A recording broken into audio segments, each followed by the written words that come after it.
말씀은 오늘 민수기 1장의 말씀 이렇게 보겠습니다. 한 절씩 보겠습니다. 여호와께서도 모세에게 말씀하여 이르시되 아론에게 말하여 이르라. 등불을 켤 때에 7 등잔을 등잔대 앞으로 비추게. 아론이 그리하여 등불을 등잔대 앞으로 비추도록 했으니 여호와께서 모세에게 명령하심과 같았더라. 이 등잔대 제작법은 이러하니 곧 금을 쳐서 만든 것인데 밑판에서 그 끝까지 쳐서 만든 것이라. 모세가 여호와께서 자기에게 보이신 양식에 따라 그의 등잔대를 만들었더라. 아멘. 저는 사실 민수기 8장을 보면서 갑자기 등장한 게 뭐죠? 8장 1절부터가 등잔이죠. 우리 뭐라고 표현하죠? 등대라고도 표현하죠. 등잔, 불 켜져 있는 이렇게 표현합니다. 어떻게 다른 건 다 거론하지 않는데 그냥 등잔만 딱 그렇게 8장에서 설명을 하고 계신 거예요. 그래서 무슨 의미가 있을까 고민하다가 7장 29절부터 보면 89절부터 보시면요. 이렇게 이 연결이 되는구나. 그래서 89절에 동그라미 쳐 있잖아요. 연결되는 거예요. 모세가 회막에 들어가서 여호와께 말하려 할 때에 증거계의 속죄소 우리의 두 그룹 사이에서 자기에게 말씀하시는 목소리를 들었으니 여호와께서 그에게 말씀하심이었더라. 어떻게 보면 하나님께서 이스라엘 민족에게 성전의 모든 것을 필요한 것을 다 드리게 하시고 또 제사장들을 통해서 족장들을 통해서 하나님 앞에 다 드리게 하셨어요. 드리고 한 다음에 하나님이 7장에서 보시면 7장 마지막 장에 마지막 절에 지성소라고 하는 속죄소죠. 속죄소에서 하나님이 누구랑 대화하죠? 모세와 대화를 하십니다. 어떻게 모세와 대화하시는 하나님? 뭔가 하나님이 그를 통해서 교제하시면서 하나님께서 뭘 완성하느냐면 사실은 성소의 목적을 이루십니다. 성소의 목적을 이루십니다. 우리가 하나님 앞에 나오는 유일한 목적은요. 누구 만나는 거예요? 사실 하나님 만나는 거예요. 유일한 목적인 거예요. 다른 무엇도 중요하지만 이게 안 이루어지면 그러니까 하나님의 성막을 들어가서 성소를 통해서 어디로 가죠? 지성소로 가잖아요. 이 지성소에서 이루어지는 하나님과의 관계예요. 이 관계를 위해서 하나님은 이스라엘 백성들에게 예물도 가져오게 하고 또 족장들에게 그 많은 것을 드려서 하나님의 나라, 하나님의 교회를 이루어가도록 하나님 만드셨는데 그 목적은 뭐냐면 교제를 하는 거예요. 속죄소가 뭐 하는 거죠? 속죄소가 뭐 하는 거예요? 우리의 죄를 용서해 주시는 거예요. 이 속죄소의 죄는 원래 우리가 가지고 있었던 거의 원죄와 비슷한 근본적으로 용서받지 못할 그 죄를 하나님이 용서해 주시는 자리가 이 자리시기 때문에 이 자리에서 일어난 하나님과의 모세와의 만남과 교제만으로도 하나님은 충분히 하나님의 교회가 하나님의 성막이 세워진 것을 인정하신 거예요. 굳이 거기 다 설명하지 않아도 앞에서 출애굽기 설명하고 하셨기 때문에 간단하게 89절에 표현해 주고 계신 거예요.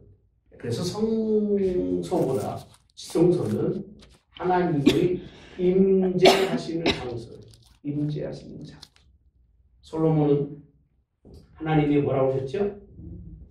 백등상이라고까지 할 만큼 그 자리가 하나님이 뭐라고 또 말씀하죠?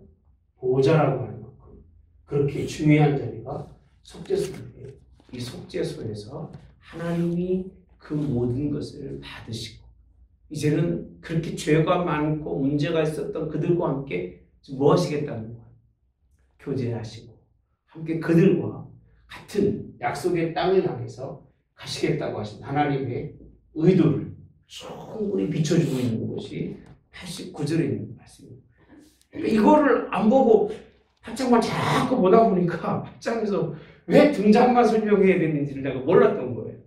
사실은. 그래서 여러분들은 뭐 탁 보면 아시겠지만 어떨 때는 캄캄할 때가 많습니다.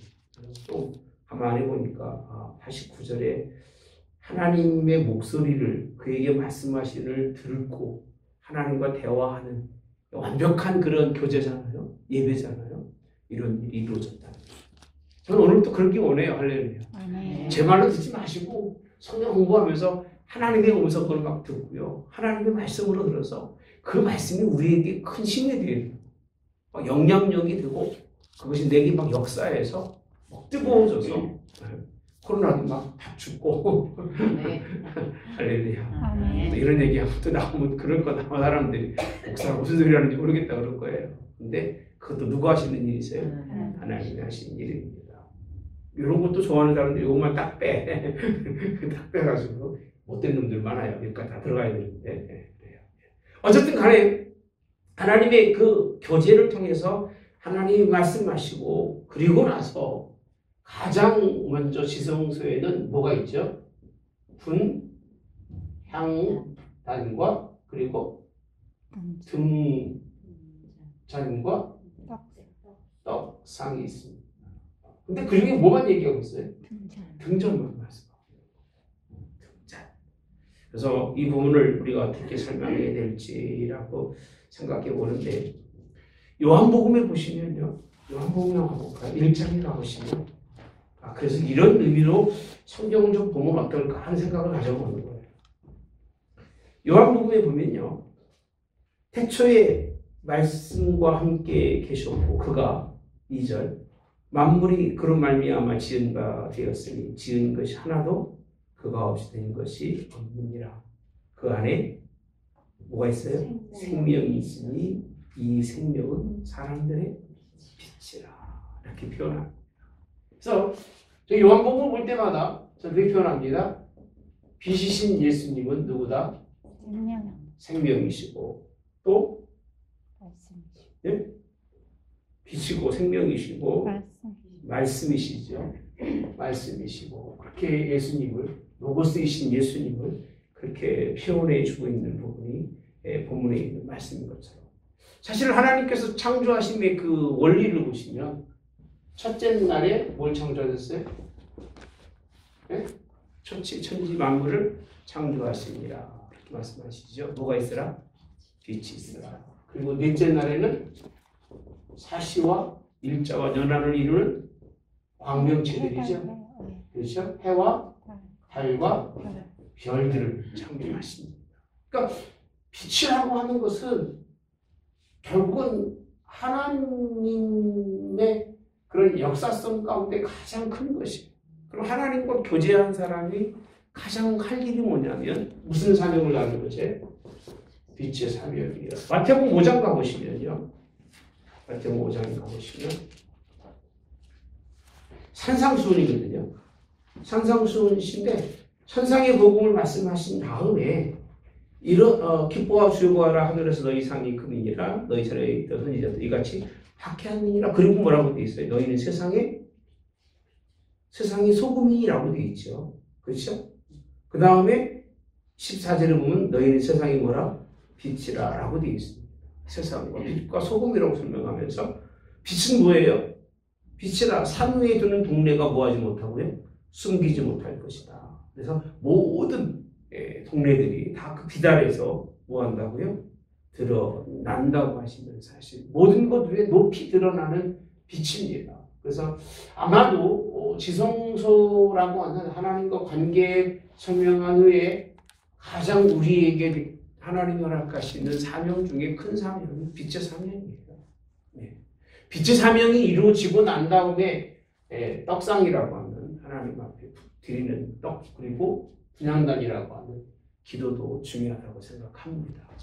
그러나 아무리 기도해도 빛이 되지 못하고 아무리 말씀의 떡을 먹어도 빛이 되지 못하면 사실은 기도도 의미가 없는 것이고 우리가 말씀을 알아도 별 의미가 없어요. 그러니까 많이 알아서 깨닫는 것보다 얼마나 하나님의 그 뜻대로 변화되어서 인생을 살아가느냐가 중요한 일이 아닌가 이렇게 생각하고 나니까 뭐가 좀 이해가 되겠구나라는 생각이 들어요. 결국은 이 모든 것을 7장의 하나님의 성서를 단 두 가지로 지성소에 있는 속죄소를 통해서 하나님이 대화하시고 용서하시고 교제하시고 우리로 하여금 등잔이 그런 등대처럼 빛으로의 사명을 감당하게 하시는 이런 이유는 이런 백성이 되라는 겁니다. 이런 백성. 하나님의 이런 뜻을 모아는 이해해서 이 뜻을 이루어드리는 백성이 되게 하기 위해서 우리에게 주시는 하나님의 말씀이 아닌가. 이 빛으로 역사하시는 말씀들을 우리가 찾아보면 너무나 많아서 다 말할 수가 없습니다만 간단하게 요한복음이나 창세기나 이런 말씀을 보면서 또 마태복음에 있는 예수님께서 산상수훈이라고 하는 복음을 전하면서 가장 먼저 전했던 그 말씀을 본다면 이 빛이 얼마나 중요한지를 우리가 가늠해 볼 수가 있습니다.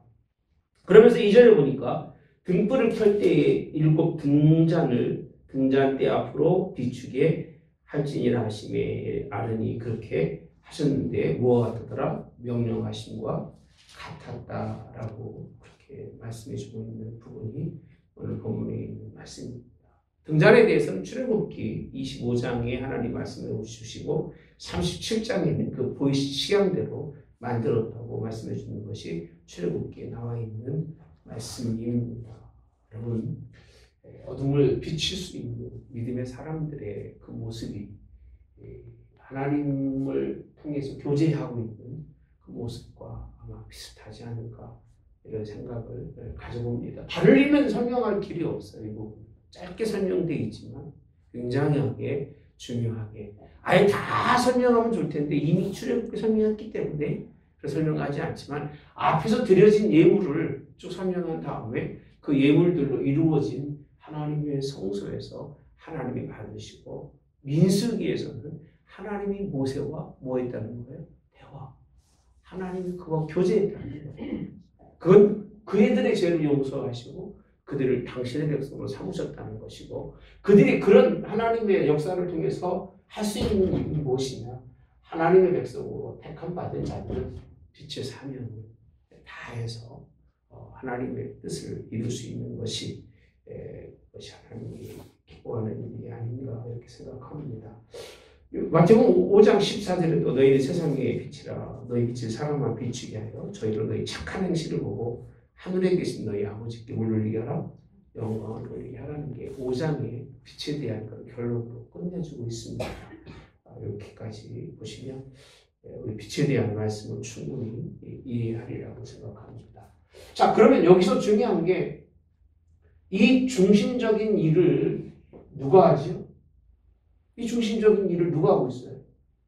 지금? 아론, 그죠? 그리고 누구죠? 모세죠. 그죠? 모세는 아론의 그 형이잖아요. 동생이잖아요. 아론의 동생인데, 같은 그 혈통 관계로 갖고 있지만, 사실 하나님의 성소에 들고 나가는 그 문제는 모세에게는 전혀 문제가 있어요? 없어요? 전혀 문제가 없어요. 문제가 없고, 이 아론의 지파, 다시 말하면 레위죠. 레위 지파에 대해서 설명해 주는 것이 이제 5절부터 말씀입니다. 레위는 뭐를 드려라? 뭐를 드려라? 요제로 여호와께 드리는 사건을 5절에서부터 쭉 쭉 설명하면서 마지막 이제 26절까지 설명하고 있습니다. 이 하나님의 이 큰 뜻을 이룰 수 있는 그 제사장인 아론과 레위인들을 하나님께 드리는 과정을 설명해 줍니다. 앞에서는 백성들이 하나님께 예물을 드렸잖아요. 그죠? 예물을 드렸습니다. 근데 이미 앞에서 뭘 공부했느냐면 하나님께서는 레위인은 누구 것이다? 네? 하나님 내 거라고 그랬거든요. 내 건데 내 거라고 해서 내 거가 아니라는 거예요. 우리가 하나님의 거라고 구별됐다고 하나님의 것이 아닌 거예요. 우리 스스로도 하나님 앞에 누구를 드려줘야 되느냐면 유제로 제사장들을 다 하나님께 드리라는 거예요. 너희 것이 아니라 너 스스로도 이제는 내가 내 것이 아니라 누구가 되는 거예요? 하나님 것이 되어야 되는 거예요. 저는 모르겠어요. 옛날에는 그래서 안 했습니다만 목회하고 난 후로는 제 우선순위는 항상 하나님이라고 생각을 하고 삽니다. 그 이유가 다른 데가 있는 게 아니라 하나님 목회를 안 했으면 뭐 제가 뭐 무슨 일을 하든 무슨 상관이 있겠습니까? 그렇잖아요. 그러나 하나님의 일꾼으로 제사장으로 하나님 앞에 부름받았으면 가장 먼저가 하나님의 일이 되어야 된다고 생각하는 게 제 생각입니다. 왜? 그렇게 구별돼서 하나님께 드려지지 않으면 그건 제사장이 할 수가 없어요. 그걸 못하면 사실은 사용하는 게 좋을 정도예요. 굉장히 중요한 표현입니다. 그래서 부모님들이 무슨 말씀하셔도 교회와 연관되어 있으면 우선 교회입니다. 자식들이 뭐라고 그래도 교회와 연관되어 있으면 우선 교회입니다. 왜? 교회는 하나님의 전이고 저는 하나님이 이 사실을 위해서 하나님께 드려진 사람입니다. 내 스스로가 하나님께 뭐로 드려야 된다고요? 요제로 드려진 사람이기 때문에 이렇게 뭐 말씀한다고 잘한다는 건 아니고 오해하지 마십시오. 그냥 그렇게 하려고 애를 쓰는 거예요. 애 쓰는 것뿐이지 뭐 여러분보다 특별히 잘하거나 그렇지 못하지만 그래도 내게 맡겨진 그런 일들이기 때문에 최대한 하나님의 뜻 안에 살려고 애를 써요. 저도 맨날 말씀드리잖아요. 일주일에 3번 이상은 일어나기가 어려워요. 제가 잠이 많은 사람이라 그리고 가끔가다 깨더라고. 수요일 날 이렇게 편안하게 그냥 하루 지나면 좋을 텐데 여기 뭐 말씀이 4개 탁탁탁 들어와가지고서 뭐딱 보면 알 정도가 되면 얼마나 좋겠습니까? 저녁에 한 3, 40분 보고 1시간 보고 그리고 머릿속이 정리가 안 되고 또 와서 봐야 되고 정리해도 하룻밤 자고 나면 잠결이 나오니까 이게 다 잊어버려요. 제 설교가 그냥 의미 설교나 뭐 이렇게 외워하면서 설교하는 것 같으면 뭐 그렇게 외우지 않을 테지만 한 단어가 의미가 있기 때문에 그 단어의 의미를 잊어버리면 말씀의 맥락을 놓쳐버리기 때문에 상당히 많이 신경을 쓰이고 살아갑니다. 이럴 때 한번 여러분들한테 말씀드려야죠. 그렇죠?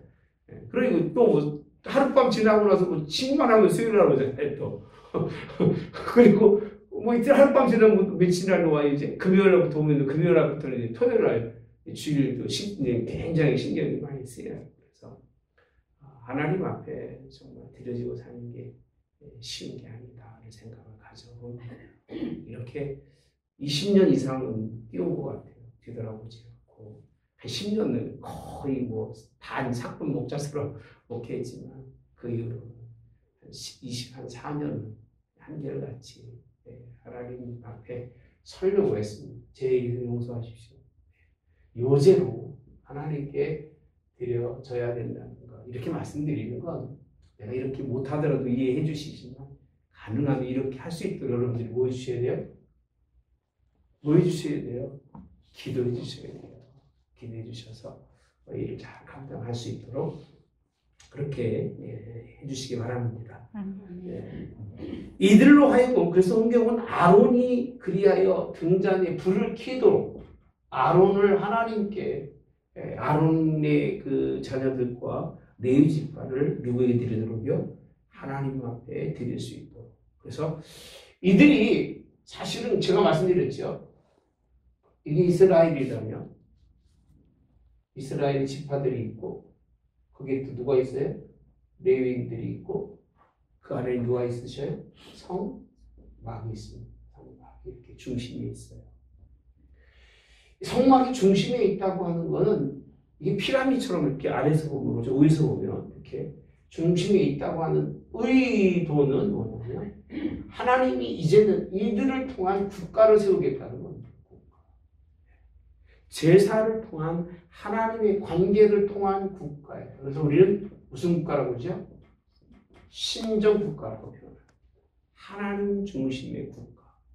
많은 백성들이 하나님께 제사를 드리려고 하나님께 교회를 세우려고 다 드려진 예물을 하나님 가장 중심의 교회를 세우고 그 교회에 누구를 세워서 네?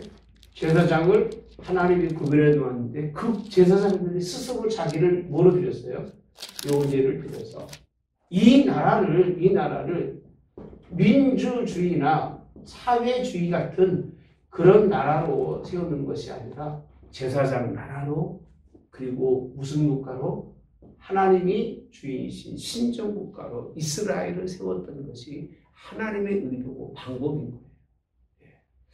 저는 이런 일들이 좀 우리 교회들에도 이루어지길 바랍니다. 말로는 뭐 제사장 왕 같은 족속 그런 말씀 베드로에 하잖아요. 근데 그 앞뒤 맥락을 읽어보면 그렇게 되는 게 얼마나 어려운지는 모르고 목사님 다 같은 뭐 왕 같은 족속이고 제사장인데 뭘 특별히 목사님만 뭐 이런 사람 많은데 그렇게 인생을 여러분들이 살 수 있다면 그도 왕 같은 족속이고 제사장이 될 수 있을까 없을까요? 있다고 생각을 해요. 그러나 그렇게 살던 사람들은 그렇게 얘기를 하진 않아요. 하나님이 달란트가 다르기 때문에 이거를 그렇게 내가 늘 그러잖아요. 여러분들한테 사람들이 말하는 그런 계단식의 방법에 직분을 생각하지 말아라. 목사님, 장로님, 권사님, 집사님 이렇게 계단식으로 보지 말아라. 그 얘기죠. 그냥 이게 위에서 보면 어떻게 된 거예요? 그냥 내모진 거예요. 다 내모진 거예요. 이게. 하나님은 이 포지션에 내모진 것에 놓은 거고 여기에 놓은 것 뿐이지. 거기서 여기에 맞는 일을 감당하고 여기 맞는 일을 감당하게 놓은 것 뿐이지 이게 높낮이는 아니라는 거예요. 그래서 하나님이 이들을 사용하시는 것은 이들을 통해서 하나님이 영광 받으려고 이들을 지명하신 거고 나머지 백성들 나름대로 삶을 통해서 하나님의 나라를 이루어갈 수 있게 원하셨던 분이 하나님이라고 하는 사실. 그래서 우리 6절의 말씀에 보시면요. 이스라엘 자손 중에서 누구를요? 레위인을 데려다가 뭐하게 하라? 정결하게 하라라고 되어 있습니다. 하나님께 드려진 레위인들은 어떻게 된다고요? 정결하게 하라는 거예요. 정결하려면 어떻게 해야 돼요? 물어봅시다. 여러분들 정결하려면 어떻게 해요? 씻어야 돼요. 간단한 일이에요. 뭐 정결하다니까 뭐 태어날 때부터 막 멋있게 생기고 혹시 잠자고 일어 바로 나온 이쁜 분 있어요? 여러분? 네? 잠자고 일어났는데도 머리가 탁 써있고 그냥 얼굴이 반질반질하고 안 닦아도 그런 분 있어요? 없잖아요. 그러니까 본래는 별 볼 일 없는 누구지요? 레위인인데 하나님이 그에게 하신 말씀은 정결하게 하라는 거예요. 그래서 10절에 보니까 무슨 물이에요? 속죄의 물을 그들에게 뿌리고 그들에게 그들의 전신을 뭐하러? 삭도로 밀게 하고 그 의복을 빨게 하여 몸을 뭐하게 하고 정결하게 하고라고 되어 있어요. 정결한데 무엇을 정결하게 하라? 몸을 정결하게 하라는 거예요. 물로 씻고 그리고 그 모든 털을 다 미를 위해서 하나님 앞에 하고 자 8절에 보니까 수송아지 한 마리를 번제물로 쭉 설명합니다. 한 마리를 속죄물로 9절에 보니까 레위인을 회막 앞으로 나오게 하고 이스라엘 자손을 모으고 레위인을 여호와 앞에 나오게 하고 이스라엘 자손이 그들에게 뭐하게 하죠? 안수하게 한 후에라고 되어 있더라고요. 이 부분은 어떻게 이해할지 모르겠어요. 백성들이 자신들의 죄를 다 누구에게 제사장들에게 다 전가해서 제사장들이 대신 한번 죽어주는 거겠죠, 그죠? 그렇게 이해하는 게 가장 좋은 것 같아요. 제가 읽어보면서. 그 다음에 11절에 보니까요. 이스라엘 자손을 위해서 레위인을 흔들어 바치는 제물 이렇게 말씀합니다. 무슨 제물이에요? 흔들어 바치는 제물. 13절에 보니까 요제로라고 되어 있습니다.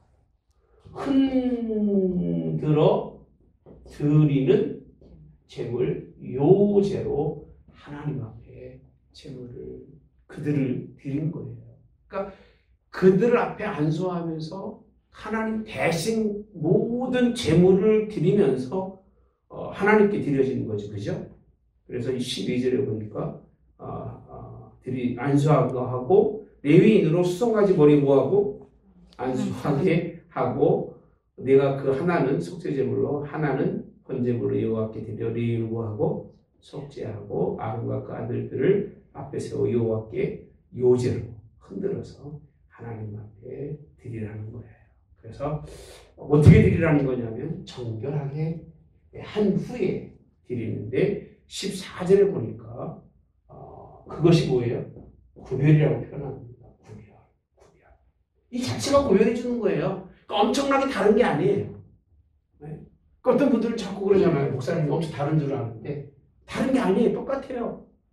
그냥 하나님이 그렇게 구별하시고 이런 그냥 방식을 통해서 그를 하나님이 삼으신 거지 다른 방법은 하나도 없어요.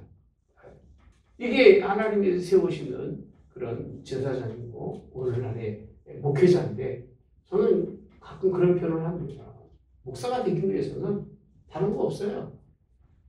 공부하고 또 교회들의 법에 따라서 그 원칙을 지키면 하나님이 제사장으로 쓸 수 있는 거예요. 그렇죠? 근데 그거 안 하면 그거 아무리 훌륭하고 똑똑해도 제사장이 될 수가 없어요.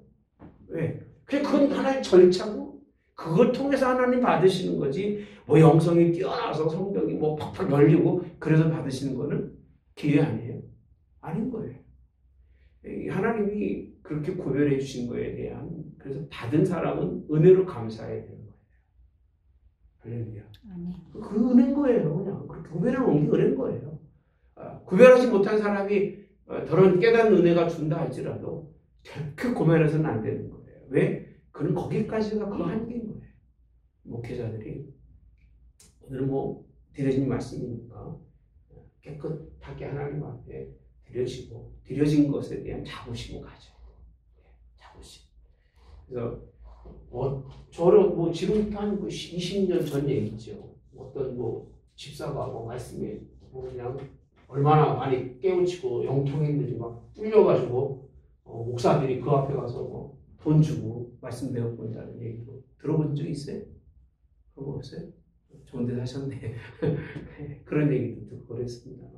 저는 관심 없어요. 남의 교회 성장하는 데 가가지고 성장을 배우고 지네 교회 성장할 것 같아요? 예? 누가 그 교회에서만 먹히는 프로그램이지. 예. 그렇게 되면 무슨 부흥 안 되는 데가 어디 있고 뭐 안 되는 데가 어디 있겠어? 다 잘 되겠죠. 아니, 하나님이 나를 구별하신 것은 그만큼 내게 하나님 앞에 필요한 것이 있었기 때문에 내게 주신 은혜 속에서 하나님을 만나려고 애써야 되는 거지. 그런 시간이 있으면 기도하는 게 나아요. 드리는 게 나아요. 그래서 우리 이고사님 아실 거예요. 지금까지 어디 교육받으러 가본 적은 민방위 교육은 별로 없어요. 진짜예요. 그리고 요양원 하면서 국가적인 일로 가본 거에서는 내가 신앙생활 하면서 그런 데 관심 가져본 적은 없어요. 왜? 그저 그냥 구별해 주시고 내게 맡겨진 일만 하는 것 난 바쁘기 때문에 그것만 해도 충분하다고 생각하기 때문에 하나님이 그런 사람들을 통해서 무슨 나라요? 제사장? 나라를 하나님이 무슨 국가? 신정 국가를 세우셨다는 겁니다. 특별한 게 있는 게 아니라 하나님이 물로 씻어서 그리고 하나님 앞에 이스라엘 백성들이 그 죄를 또 그들은 그 죄를 누구에게? 수송아지에게 다 전가하면서 그냥 하나님이 그렇게 세워주신 거예요. 오죽하면 20절에 있는 말씀에 보시면 여호와께서 레위인에 대하여 모세에게 명령하신 것을 따라 레위인에 행하실 때 곧 이스라엘 자손이 그와 같이 그들에게 행하였더라. 21절 레위인 이에 죄에서 스스로 깨끗하게 하고라고 되어 있어요. 앞에서 명령하신 하나님의 말씀, 근데 그들이 스스로 하나님 앞에 하는 것은 뭐냐면 죄에서라고 되어 있습니다. 어떻게? 스스로. 하나님의 구별해 놓으니까 그래도 그나마 스스로 뭐하게 하고 깨끗하게 하고 뭘 빨았어요? 그들의 옷을 빨고, 의복이죠. 의복을 빨고, 그 다음에요. 예? 아론이 그들을 여호와 앞에 요제로 드리고 그가 또 그들을 위하여 속죄하여 정결하게 한 후에 회막에 들어가서 뭐하니라? 봉사하니라 라고 되어 있습니다. 이후에 어디에? 회막에 들어가서 뭐한다? 봉사하니라. 그럼 하나님이 이들을 세운 이유는 뭐하기 세운 거예요? 봉사예요. 봉사. 그러니까 봉사하는 일은 참 복된 일입니다. 하나님이 원하시는 일이고 하나님이 기뻐하시는 일, 이것이 하나님이 원하시는데 14절 이하에서 쭉 설명하면서 굳이 하나님이 또 하신 말씀은 무슨 뜻이냐면 이들이 왜 중요하냐면 이들은 누구예요? 장자라는 거예요. 장자. 이들은 뭐예요? 하나님 앞에서 첫 것이라는 거예요. 첫 것. 장자. 이거 설명하는 거예요. 이거 설명하는 이유는 이들을 하나님이 구별해 세운 거에 대해서 자꾸 말하지 말라 그 얘기예요. 자꾸 말하면 내가 너희들 장자를 들여다가 못 삼겠다는 거예요. 제사장 삼겠다는 거예요. 좋기도 하겠죠. 그 제사장 삼으면. 예? 하는 게 좋을까? 안 하는 게 좋을까? 우리 큰아들한테 그런 얘기 했어요. 너 감사해야 된다. 네가 지금 둘이 있을 때 아버지가 목회자로서 너를 마땅히 목회자로 삼아서 목회를 해야 되는데 아버지 믿음이 안 돼서 너는 목회 안 시키고 감사해야 되지만 대신 너는 다른 사람보다 배나도 열심히 해야 된다. 지금 틀리게 맞아요. 틀리게 맞아요. 맞지요. 당연히 맞죠. 배나도 해야 된다고 그랬어요. 네. 하나님께서 첫 것을 하나님께서 구별해서 삼아서 봉사하게 하셨는데 그 얘기입니다. 여기에 대해서 뭘 그렇게 할 말이 있겠느냐는 거. 말하지 말라는 거예요. 이거에 대해서. 이스라엘이 말해야 안 해요 앞으로? 네? 하잖아요.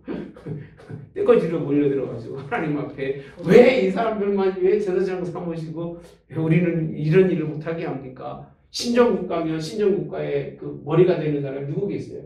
제사장들인데 나도 제사장 되겠습니다. 그럴 거 아니겠어요? 근데 하나님이 아니라는 거예요. 그건 이 사람들이 할 일이다. 이 땅에서 큰 일을 맡은 사람에게는 하나님이 뭘 구하죠? 하나님 뭘 구하겠어요? 큰 일을 맡겼으니까. 큰 것을 구하고. 작은 일을 맡겼으면 뭘 구해요? 작은 것을 구하겠죠. 그러니까 많이 맡은 자는 뭐 해야 돼요? 많이 해야 되고 적게 맡은 자는 적게 해도 되는 거예요. 혹시 많이 하고 싶어서 들어보세요. 그 옛날 얘기지. 자기 자신감 있을 때 얘기지.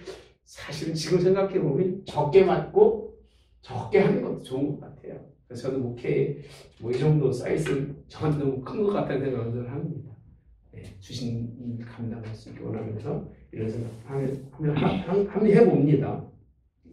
그러면서 하신 말씀이 18절에 이러므로 내가 이스라엘 자손 중 모든 처음 태어난 자 곧 태어난 자 대신 레위인을 모아야되니라 취하야되느니라. 내가 이스라엘 중에서 레위인을 취하여 그들을 아론과 그의 아들들에게 뭐했어요? 주어 그들로 회막에서 이스라엘 자손을 대신하여 뭐하게?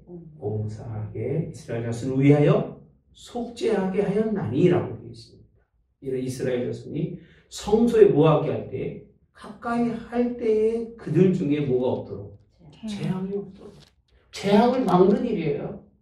재앙을 막는 어마어마한 일을 하나님께 맡겼기 때문에 여기서 공부하면서 보셨잖아요. 네, 제사장들아 뭐라고 그랬어요?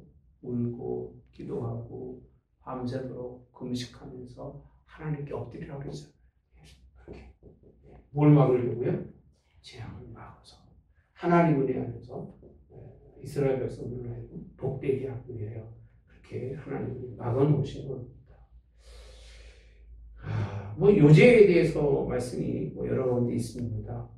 그래서 뭐 레위 7장도 있고 있는데 나중에 뭐 공부할 수 있도록 제사를 할 수 있도록 그렇게 하시고요.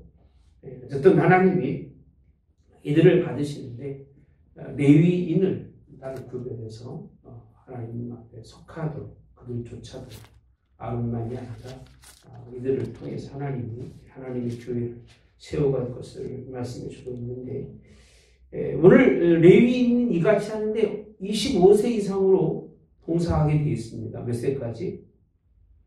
50세부터는 그 일을 쉬어 봉사하지 아니할 것이나 이렇게 되어 있죠. 그의 형제와 함께 현막에서 돕는 직무를 지킬 것이요 일하지 아니할 것이라 라고 되어 있습니다. 그러니까 50 넘으면 뭐가 되는 거죠? 돕는 직무라고 되어 있습니다. 돕는 직무 이렇게 표현해 주고 있어요. 저는 50 넘은 지가 좀 한참 지났는데 그래요. 그만해도 될까요? 어떻게 생각하세요? 50 넘으면 그만된다고 눈 들어보세요. 아무도 손 안 드시네. 네. 뭐 모르겠습니다. 얼마까지 하나님이 하게 하실지 모르겠습니다만 참 하는 시간이었다고 생각을 합니다. 25세에서부터 50세까지 몇 년 하는 거예요? 25년이죠.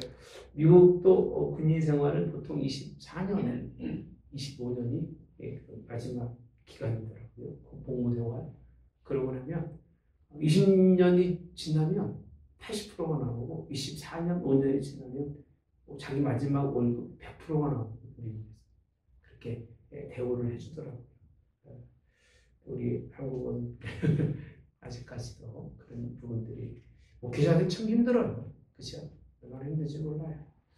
큰 교회 목사들 빼놓고 거의 뭐 95% 이상은 노년이 보장되어 있는 분들이 그리 많지가 않아요. 20년, 30년 해도 여전히 그럴 수밖에 없는. 그래서 목회도 뜻아니게 이런 일들을 참 많이 보는데 이런 말씀을 보면서 참 우리가 어떻게 하나님의 레위인들로서 서야 되고 교회는 레위인들을 어떻게 해야 되는지 한번 깊이 생각해 보았으면 좋으리라고 생각을 합니다. 저는 교회가 봉의돼서요. 섬길 수 있는 교회가 됐으면 좋겠어요. 소망이 그런 거예요. 교회 안에 수고하신 분들을 늘 섬길 수 있는 교회. 교회 밖에 섬기잖아요. 그죠? 선교도 하고 구제도 하잖아요. 근데 하물며 일평생 교회를 위해 수고하신 우리 목회자들, 그리고 또 우리 기도하셨던 권사님들, 장로님들, 얼마나 소중한 분들이에요. 그죠?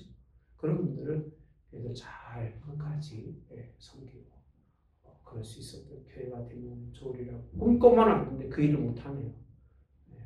할 수 있으면 좋은 생각과 소망은 끊이지 않고 가지고 있습니다. 잘 먹고 잘 살자는 생각은 거의 없습니다. 그렇게 해서 같이 좀 적어도 더불어 살 수 있는 그런 교회. 이게 하나님이 원하시는 제사장 나라, 하나님이 원하시는 신천국가가 되지 않을까. 이렇게 생각을 하면서 여기까지만 하겠습니다. 많이 한 거예요. 제가 늘리고 늘어서 참 어려운 말씀. 사실은 9장까지 넘어가면 좋은데요. 이스라엘 민족이 이 이후에 이제 두 번째 6월절을 정한 기일에 지키라고 말씀합니다. 그래서 이 부분은 한번 좀 다시 돌이켜볼 수 있을 필요가 있을 것 같아요.